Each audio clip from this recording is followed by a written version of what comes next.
Fala galera, tudo bom com vocês? Sou o professor Anderson e hoje nós vamos começar as resoluções das questões de Química da Unirv de 2018/1, certo? Então nós vamos fazer as 12 questões que permeiam os campos lá de Goianésia, Rio Verde e também Aparecida de Goiânia, certo? Então nessa primeira questão, a gente já tem uma questãozinha lá de Aparecida, certo? E é uma questãozinha que vai tratar sobre reações orgânicas. Mas ela não vai se limitar somente a reações orgânicas. Ela vai pedir pra gente um pouquinho de estequiometria e de funções orgânicas, certo? E a gente também tem que entender um pouquinho de hibridização. Então bora para a questão para a gente já matar ela. Olha só.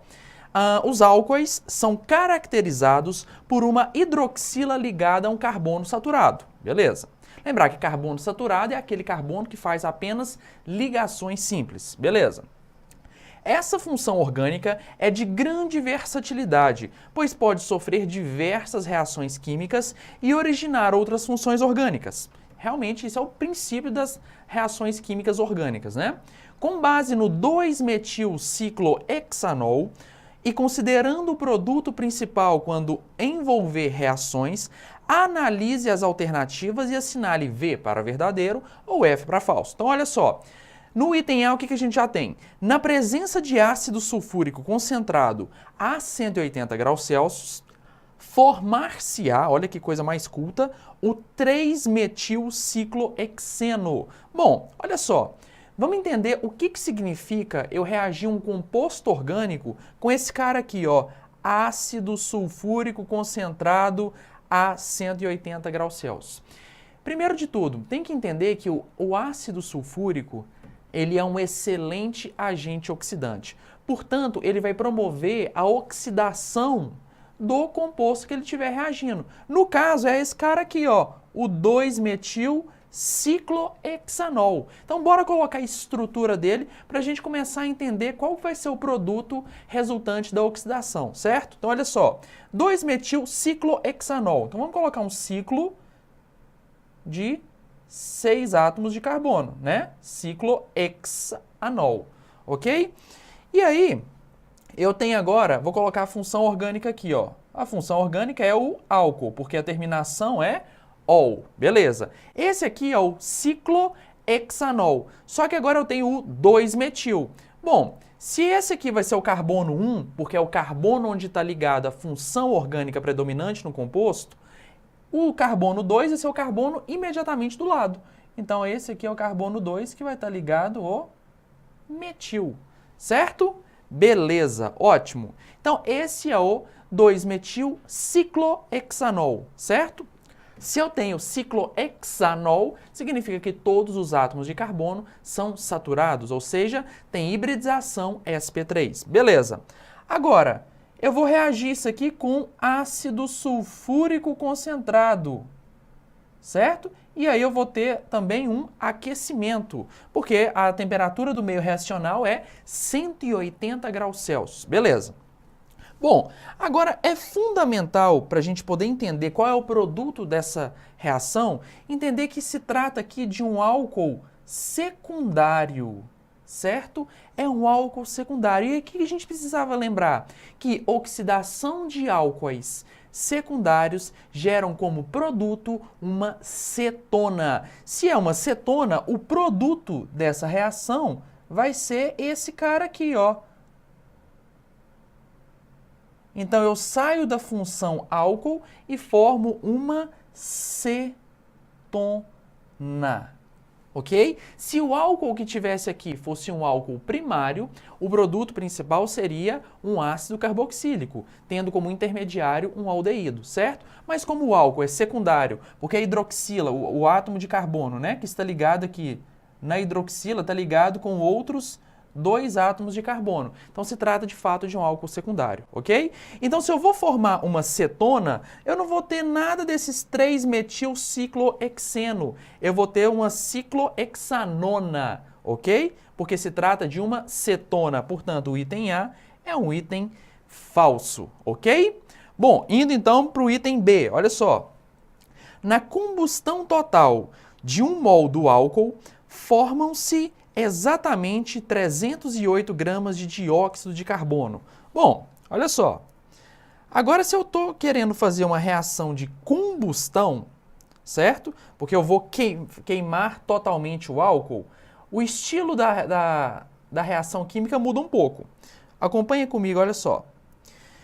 Primeiro, vamos fazer a fórmula estrutural desse álcool aqui, certo? A fórmula estrutural dele vai ser C7H12O, ok? Essa é a fórmula molecular desse álcool, ok? Então, vamos colocar esse álcool aqui para fazer uma reação de combustão. Então, olha só, como é que é a reação de combustão? Eu vou pegar o composto orgânico, vou reagi-lo com gás oxigênio, formando CO2 mais água. E, além disso, eu libero energia, porque toda reação de combustão é uma reação exotérmica. Bom, vamos lá. Temos que balancear essa reação. Então, se eu tenho 7 carbonos nos meus reagentes, nos produtos preciso ter 7 carbonos. Maravilha. Ao passo que eu coloquei aqui 7 carbonos, eu coloco um aqui, certo? E tenho que ter 12 hidrogênios. Como aqui nos produtos eu já tenho 2, multiplico por 6. E a quantidade de átomos de oxigênio, vamos lá. Aqui eu tenho 14 mais 6, 20. Como eu já tenho 1 aqui, está faltando 19 meios. Beleza? Excelente, então. Maravilha. Bom, essa é a reação, então, balanceada de combustão do álcool. Mas ele não quer a reação balanceada, ele quer o quantitativo formado de CO2, certo? Bom, a gente identificou que pela reação são formados 7 mols de CO2. O que a gente precisa lembrar? 1 mol de CO2 tem 44 gramas. Como que eu chego nesse 44? Somando a massa de carbono mais 2 átomos de oxigênio. E esses dados você encontra lá na sua tabela periódica, beleza? Bom, se eu tenho então 7 mols de CO2 formados, eu vou ter uma massa X. Multiplicando cruzado, X é igual a 44 vezes 7, que é igual exatamente a 308 gramas de CO2 formados. Portanto, o item B é um item corretíssimo, certo? Beleza. Bom, na letra C, na reação com dicromato de potássio e ácido sulfúrico, o composto formado apresenta um único carbono com hibridização sp2. Opa! Dessa vez eu estou reagindo o composto, qual é o composto? O álcool, né? Esse cara aqui, ó, 2-metil-ciclohexanol. Estou reagindo ele com uma solução de ácido sulfúrico e dicromato de potássio. O que isso muda se comparado com o item A? Nada, absolutamente nada. Na verdade, deixa a solução ainda com um poder de oxidação maior, porque aqui a gente vai formar uma solução sulfocrômica, que é a mistura de ácido sulfúrico com dicromato de potássio. Essa solução tem um poder também muito grande de oxidar a molécula, certo? E a gente já viu que na letra A, vou apagar aqui para a gente poder voltar àquela discussão sobre o produto da oxidação. A gente vai formar aquela cetona, porque a gente vai estar promovendo a oxidação de um álcool secundário, certo? Então, lembrando, eu vou ter este produto como sendo o majoritário, certo? E o item C faz a seguinte afirmação: o composto formado apresenta um único carbono com hibridização sp2. Olha, se a gente olhar na estrutura aqui do metilhexanona, a gente vai encontrar esse carbono aqui, ó. E quando a gente analisa a hibridização desse átomo de carbono, fica fácil evidenciar que ele é formado por 2 ligações simples e uma ligação dupla. Esse tipo de carbono é clássico de hibridização sp2, ok? Os demais átomos de carbono são todos de hibridização sp3. Portanto, o item C, ao afirmar isso, é um item correto, beleza? E, por fim, o item D, o que a gente tem? O álcool possui 2 isômeros geométricos e 4 isômeros opticamente ativos. Bom, olha só.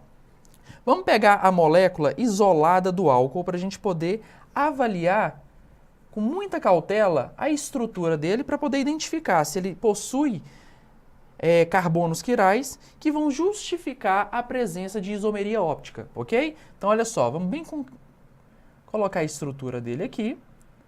Tá aqui o grupo álcool, certo? E aqui CH3. Bom, para que se tenha isomeria óptica, se faz necessário ter carbono quiral. E o que vem a ser um carbono quiral? É aquele carbono que faz 4 ligações simples com 4 ligantes distintos, certo? Então, eu quero chamar a atenção para esse átomo de carbono aqui e esse átomo de carbono aqui. Olha só, aqui não está representado, mas eu tenho hidrogênio escondidinho. Assim como aqui não está representado, e eu também tenho hidrogênio escondido. Os outros ligantes desses dois átomos de carbono é hidrogênio aqui, hidrogênio aqui, hidrogênio aqui, hidrogênio aqui, um hidrogênio para cá, outro para cá, e aqui um para cá e outro para cá. Maravilha! Mas esses dois átomos de carbono, eles possuem 4 ligantes diferentes. Olha só, eu tenho o OH, o hidrogênio, essa parte direita da cadeia e essa parte esquerda. 4 ligantes distintos. Assim como esse átomo de carbono, ele está ligado ao hidrogênio, à metila, a essa parte de cima da cadeia e a parte de baixo. 4 ligantes distintos. Se eu tenho aqui 2 carbonos quirais, significa que o número de isômeros opticamente ativos é igual a 2 elevado a n, onde n é o número de carbonos quirais, certo? Se eu tenho, então, 2 carbonos quirais, o número de isômeros opticamente ativos será igual a 4. Portanto, este item D é um item correto. Beleza, galera? Prazer, então, ter ajudado vocês nessa questão e vejo vocês, então, nas próximas.